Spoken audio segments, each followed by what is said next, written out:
বাংলাদেশ সশস্ত্র বাহিনীতে কর্মরত সেনাবাহিনীর ক্যাপ্টেন ও তদূর্ধ্ব সমপদমর্যাদার কমিশনপ্রাপ্ত কর্মকর্তাদের বিশেষ নির্বাহী ম্যাজিস্ট্রেটের ক্ষমতা আরও 2 মাস বাড়িয়েছে সরকার।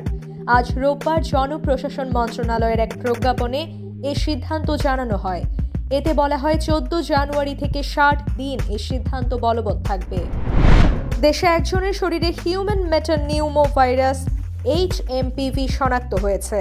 সরকারি রোগতত্ত্ব, রোগ নিয়ন্ত্রণ ও গবেষণা ইনস্টিটিউটের ভাইরোলজি বিভাগের প্রধান ডাক্তার আহমেদ নওশের আলম এ তথ্য নিশ্চিত করেছেন। তিনি বলেন, একজন ব্যক্তির শরীরে HMPV ভাইরাসের পাশাপাশি আরও একটি ব্যাকটেরিয়া শনাক্ত হয়েছে। এ বিষয়ে বিস্তারিত পরে জানানো হবে।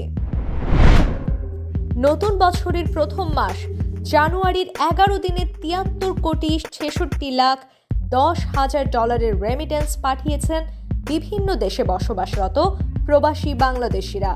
বাংলাদেশি মুদ্রায় যার পরিমাণ 8,986,52 টাকা। সে হিসাবে প্রতিদিন আসছে 816 কোটি টাকার বেশি। বাংলাদেশ ব্যাংক সূত্রে তথ্য উঠে এসেছে।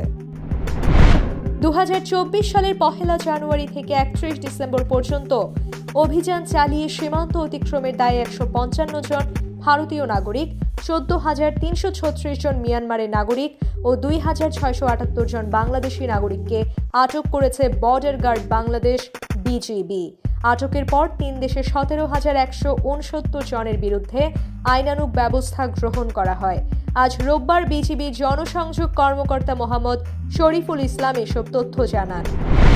পাকিস্তানিদের জন্য ভিসা প্রক্রিয়া সহজ করেছে বাংলাদেশ। 2 দেশের বাণিজ্য ও অর্থনৈতিক সম্পর্ক শক্তিশালী করতে এ পদক্ষেপ নেয় বাংলাদেশ। 11 জানুয়ারি লাহোর চেম্বার অব কমার্সে ব্যবসায়ীদের সঙ্গে আলাপকালে পাকিস্তানে বাংলাদেশের হাই কমিশনার ইকবাল হোসেন জানান, এখন থেকে পাকিস্তানি মিশন প্রধানদের ভিসা দেওয়ার জন্য ঢাকা থেকে অনুমোদন নেওয়ার প্রয়োজন নেই।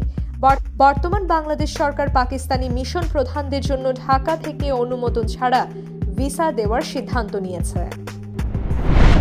চ্যাম্পিয়ন্স ট্রফির বাংলাদেশ স্কোয়াডে ঠাঁই হলো না লিটন দাসের। এই ওপেনারকে বাদ দিয়ে টুর্নামেন্টের জন্য স্কোয়াড ঘোষণা করেছে বাংলাদেশ ক্রিকেট বোর্ড। চমক হতে পারত তামিম ইকবাল বা সাকিব আল হাসানের অন্তর্ভুক্তি। তবে তামিম এরই মধ্যে অবসর নিয়েছেন, আর সাকিব দ্বিতীয়বার পরীক্ষা দিয়েও নিজের বোলিং অ্যাকশন বৈধ প্রমাণ করতে পারেননি। তাই নিয়মিতদের রেখেই বাংলাদেশের চ্যাম্পিয়ন্স ট্রফির জন্য দল ঘোষণা করেছেন নির্বাচকরা।